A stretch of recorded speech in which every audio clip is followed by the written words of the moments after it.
চাচা হেনা কোথায়, বাড়ি ঘরে তো সাজানো কেন, এরকম একটা সংলাপ ঘুরে বেড়াচ্ছে সামাজিক যোগাযোগ মাধ্যমে। ফেসবুক থেকে বাস্তব জীবনেও এই মজাটা অনেকেই নিচ্ছে, অনেকেই এভাবে কথা বলছে। কোনো বিষয়ে অবাক হলেই বলছে যে চাচা হেনা কোথায়, বাড়ি ঘরে তো সাজানো কেন। তারপর আরেকটা যে সংলাপ আছে যে না আমি বিশ্বাস করি না, তবে না আমি বিশ্বাস করি না এই সংলাপটা দীর্ঘদিনই জনপ্রিয় ছিল। নতুন করে চাচা হেনা কোথায়, বাড়িঘর সাজানো কেন, এটা নতুন করে জনপ্রিয় হয়েছে। কেন, হুট করে, কিভাবে হলো, এটা আসলে আমি জানি না। যেরকম জানেন না এটার যে স্রষ্টা শ্রদ্ধেয় দেলোয়ার জাহান ঝন্টু, তিনি এই সংলাপটা তার লেখা, তার কাহিনী চিত্রনাট্যের এই সিনেমার নাম প্রেমের সমাধি। তো আজকে কথা বলবো প্রেমের সমাধি নিয়ে। প্রেমের সমাধি সিনেমাটা আমরা দেখেছিলাম ছোটবেলায়, আমরা তখন সিনেমার পোকা। আর দেলোয়ার জাহান ঝন্টু পরিচালনা এরকম দেখে আমরা বুঝতে পারতাম যে এটা একটা অন্যরকম, মানে কাহিনীর একটা টান টান উত্তেজনা থাকবে।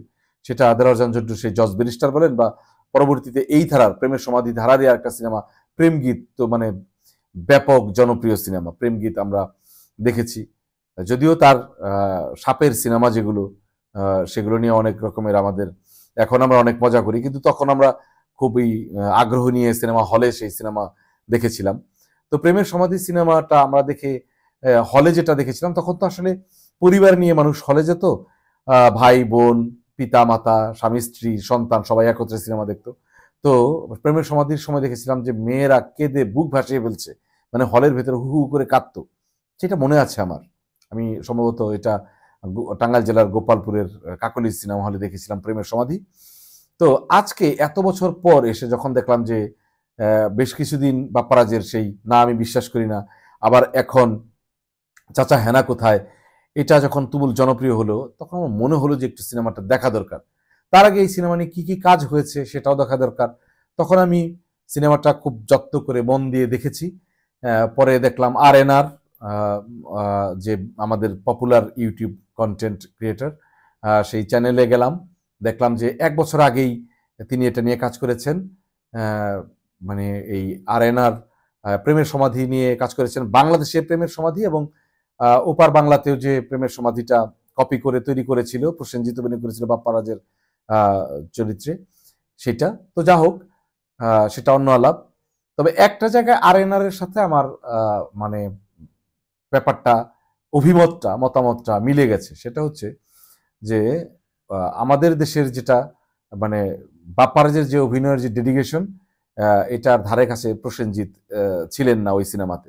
যদিও আজকে প্রসেনজিৎ সব মানে দুর্ধর্ষ সব সিনেমা অভিনয় করছেন, সিনেমায় যুক্ত হচ্ছেন, কিন্তু আমাদের বাপ্পারাজ কোথায় যেন হারিয়ে গেছেন। যদিও সম্প্রতি আমরা একটা ঘোষণা পেলাম যে বাপ্পারাজ আবারও ফিরে আসছেন, খুবই আনন্দের খবর। আমাদের সিনিয়র অভিনেতারা বা সিনিয়র নায়করা আবারও যদি কর্মমুখর হন তাহলে আমাদের ভালো লাগবে। যা হোক, এই সিনেমাটা কেন এই সময়ে এসে প্রাসঙ্গিক হলো, আমি না নানানভাবে খুঁজলাম। আমি দেখলাম সিনেমাটা, দেখার পর আমার মনে হলো যে সিনেমাটা মানে রূপকথার মতো, মানে পুতুল নিয়ে কথা বলে। মানে শাবনাজের কাছে একটা পুতুল থাকে, বাপ্পারাজের কাছে একটা পুতুল থাকে। সে মানে আমরা আজকে যে ফোনে কথা বলি যেরকম, ফোন নিয়ে এই প্রান্তে ফোনের এই প্রান্তে প্রেমিকা, ওই প্রান্তে প্রেমিক, এরকম পুতুলকে সে কথা বলে যে তুমি কেমন আছো, ওই পাশ থেকে আরেক পুতুল হাতে নিয়ে বলে যে ভালো আছি, তোমাকে মনে পড়ছে, ইত্যাদি ইত্যাদি নানান রকমের ব্যাপার। তো এই যে কাল্পনিক ব্যাপার, এই কল্পলোকের ব্যাপার সম্ভবত আমরা বেশি পছন্দ করি। আমরা যতই আধুনিক হই না কেন, আমাদের ভেতরে কল্পনার ব্যাপারটা আমরা বেশি বিনোদনে নিতে পছন্দ করি। এখন আমরা বলবো যে আমরা বিশ্বায়নের যুগে, আমরা এই পৃথিবী এগিয়ে যাওয়ার যুগে আছি, আমরা আর এখন কল্পনার এইসব কাল্পনিক ব্যাপার পছন্দ করি না। না, এখানে আমার একটু বিতর্ক আছে, মানে আমার একটু মানে তর্ক আছে এটার সাথে। কেন? সেই সময়ে যদি মানে পুতুল নিয়ে কথা বলছে এটা যদি হাস্যকর হয়ে থাকে, তাহলে এই সময়ে আমরা যে দেখি যে মানে সিনেমার মধ্যে খুবই দামি এবং উচ্চ প্রযুক্তি ব্যবহার করে যে মানে যে ফাইটিং দৃশ্যগুলো, একাই মানে বিশাল একটা জনপদকে গুড়িয়ে দিচ্ছে নায়ক, কিংবা একাই কয়েকশো মানুষকে মেরে ফেলছে। সেটা বাহুবলী বলেন, KGF বলেন, পুষ্পা বলেন, সব জায়গায় তো এগুলো আমরা দেখেছি, জওয়ান বলেন, এগুলো তো আমরা দেখেছি হিন্দি সিনেমায় বা ভারতীয় সিনেমায়।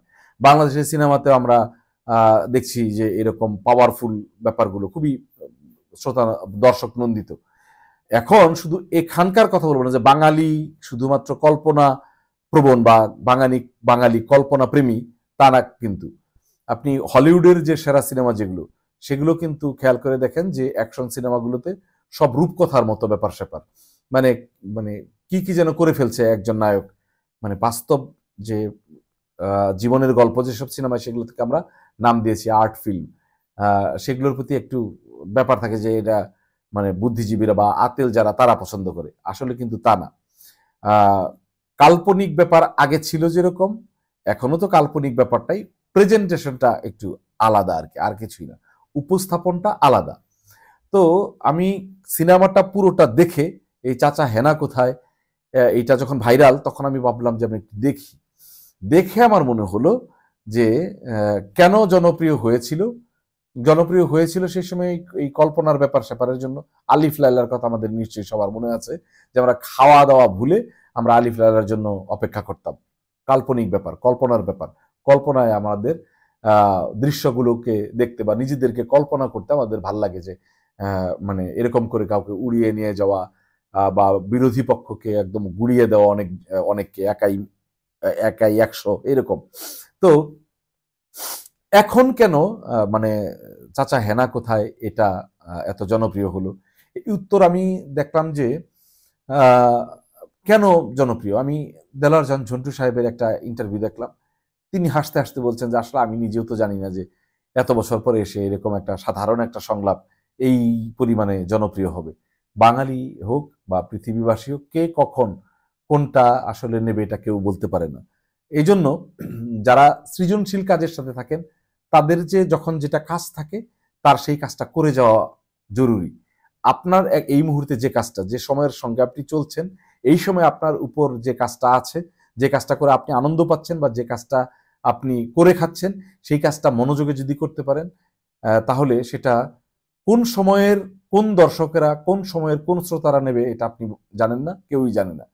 তো আমি পুরো প্রেমের সমাধিটা দেখলাম, চাচা হেনা কোথায় এটার সাথে রিলেটেড আরো যা যা আছে সবকিছুই দেখলাম।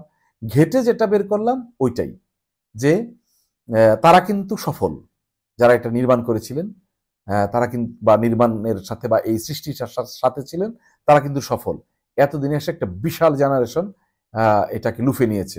তো আপনার আমার আজকের কাজ যেটা আমরা করছি, এটা যদি আমরা মনোযোগে করতে পারি, তাহলে সেই কাজটাও কোনো না কোনো সময়ে উচ্চারিত হতেই পারে, কোনো না কোনো সময় সেটা জনপ্রিয় হতেই পারে। আমার কাছে এটাই মনে হয়েছে। তো আবারও কথা হবে অন্য কোনো চলচ্চিত্র নিয়ে, অন্য কোনো প্রাসঙ্গিকতা নিয়ে। ভালো থাকুন, কথা হবে আবারও।